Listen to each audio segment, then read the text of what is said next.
तालीम हर अमीर आदमी की कमजोरी है। जहानत सो रही हो तो जहालत जागती है।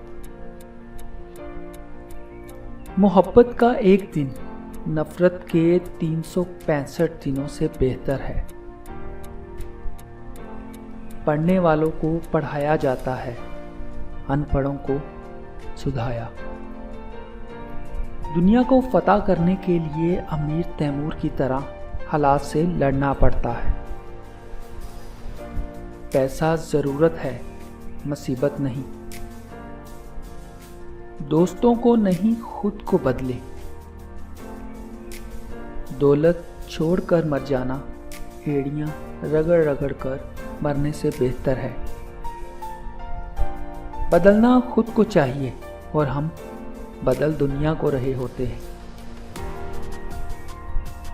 आप कैसे गर्द-आलूद ऐनक से दुनिया को साफ और शफाफ देख सकते हैं?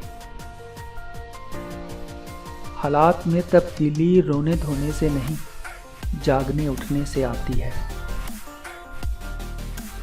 नाकामी कामयाबी से पहले का मुहासबा है। हर मुश्किल रास्ते में एक आसान रास्ता जरूर होता है। डरने से डरना चाहिए, करने से नहीं। जब तक कुछ खास नहीं करते, आम लोग ही रहते हैं।